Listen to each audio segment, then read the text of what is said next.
ñu jubóoloo ak moom.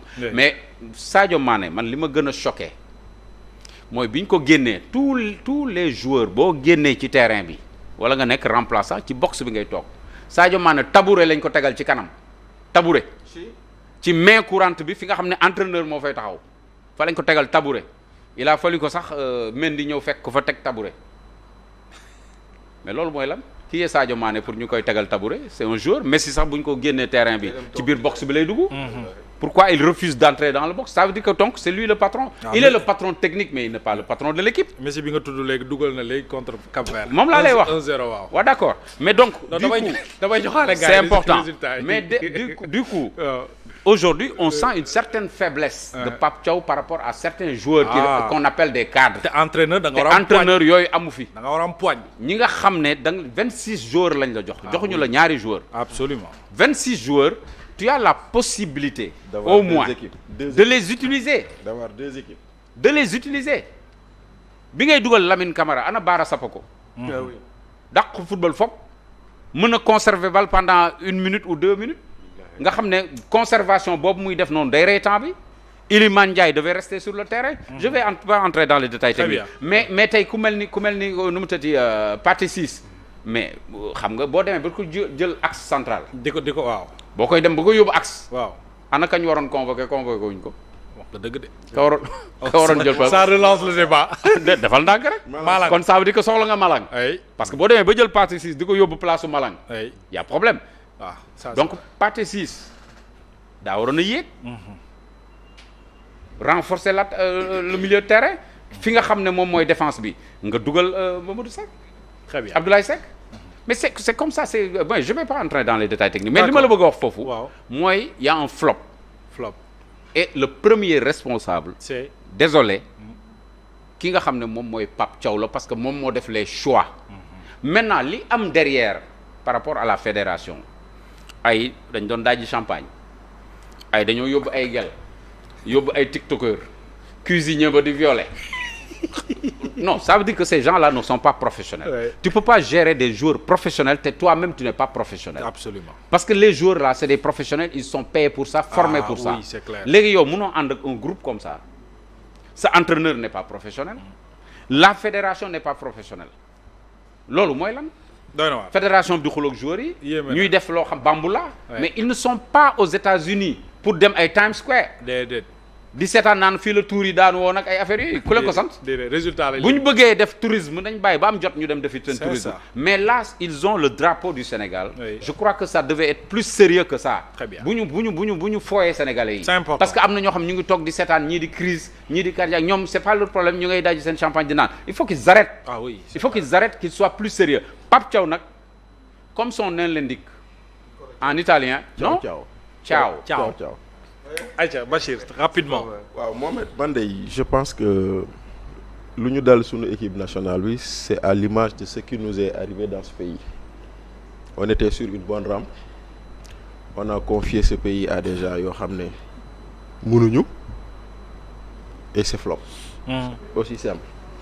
Maintenant entre le moment où tu coupes le robinet et le restant d'eau qui coule sur le robinet, tu as l'impression que tout va bien. mooy dala peut-être que le résultat ou le travail de Aliou Cissé à un moment donné Pape Thiaw en a bénéficié et ça a donné l'impression que c'était plus tactique machin etc.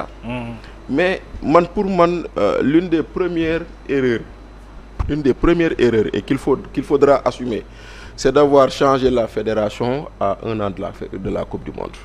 Je pense que ñii ne woon nañu bàyyi ba Coupe du Monde bi jàll ñu dem Assemblée générale fédération je pense que eux ils avaient raison. Parce que ñu fi nekkoon au moins ils ont fait 2 coupes du monde. Ils ont fait des coupes d'Afrique. Ils ont quand même un certain professionnalisme dans le management, dans l'organisation, dans la logistique. Malheureusement ñi ñu fi yóbbu nii déjà ñoom seen bopp ils partaient pour découvrir moo waral xëy na ngay dégg champagne moo waral xëy na ngay dégg yóbbu nañ seen ay gel moo waral xëy na ngay yóbbu nañ une délégation pléthorique et cetera loolu environnement global la. beneen bi. Je pense que également ça ne participe pas Amadou à des conditions de performance si au moment de prendre l'avion on s'interroge est-ce que l'entraîneur a signé son contrat ou pas loolu tamit nañ ko wax c'est pas du professionnalisme. yow entraîneur bi toog na gars qualifié na coupe du monde. war xam nga ni contrat am ça expire dans 2 mois. négocier woo leen ngeen bàyyi ba contrat bi jeex négocier woo leen ba ñu war a yéeg. Ça ne pousse pas l'entraîneur à faire de mauvais choix. non j'ai pas dit ça. je dis ça ne pas fait de mauvais choix. Amadou maa ngi ñëw de.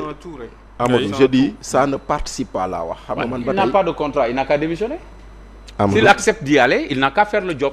waaw Amadou C'est aussi on simple que est ça. d'accord de mais quand même aujourd'hui si tu dis à un consultant comme Cheikh Dieng kaay ñu liggéey da nga koy signer contrat ba xam lu mu signer lan la buy def buy liggéey mu liggéey maintenant c'est ça peut-être sa faute d'avoir accepté de prendre un contrat ou d'être parti sans avoir un contrat dûment signé.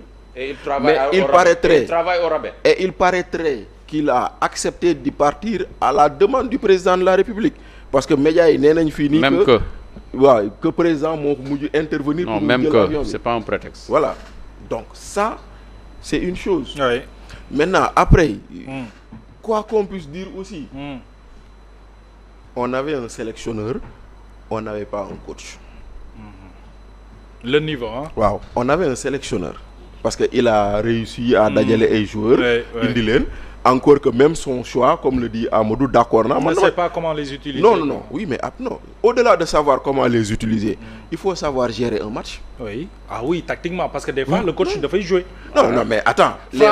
France moom coach bi la gagné. Non, les matchs se gagnent par le coaching quelque part. Au-delà des performances des joueurs, oui, c'est clair. au-delà des talents des joueurs, etc. ouais. am na benn moment boo xam ne coach bi mooy toog xool lecture jeu bi ne lii ma gis nii damay rocci Aliou dugal Cheikh. Oui. wala lii ma gis nii non damay renforcer Cheikh defal ko lii. et cetera donc premier mi-temps France-Sénégal on a fait jeu égal avec la France. Mais qu'est-ce qu'a fait le coach français? waaw. Qu'est-ce qu'a fait le coach français? Mais coach day football. Ouais, il a compris Tactiquement, il a compris que ouais, sous yow. nos défense bi il faut savoir les contourner et les lourdes. Et comment les contourner par des balles en profondeur. Jeex Il na a tàkk. oublié les côtés. jeex na tàkk kon nag ça c'est du coaching. Léegi nag maintenant loolu moo ñu perdre loo. Le football, c'est le haut niveau maintenant. Voilà maintenant Oui. contre la Norvège on a perdu par l'entêtement de l'entraîneur. Oui, parce qu'il n'a pas voulu faire sortir. Il n'a pas voulu faire les choix judicieux yoo xam ne ñu xam. Kalidou. Contre l'Irak on a fait un match boo xam ne tout le monde l'attendait. Mais contre la Belgique on a perdu parce que l'entraîneur n'a pas su faire les nu mu tuddati. Mais ça fait mal de perdre en menant Non, mais attends. 2 buts à Non 0. mais attends, ça fait très mal. 5 minutes de la fin. Ah oui, À 5 minutes de la quand fin. même. Catastrophique. À la 85e minute, c'était Oui, 2-0 Aliou. Catastrophique. Oui, gis nga est-ce que lii nii. oui, kii l'inverse. oui. Est-ce que di nga ko gis dans les pays africains. C'est-à-dire que ñu mën a leen ñoom ñu def lii. Déedéet. Je veux dire li européens yi def léegi. Est-ce que Mais nous, on l'a fait au Congo. On a été mené 2-0, on a gagné 3-2. Non, mais je parle de la compétition internationale. Surtout. Oui. Mais loolu du am.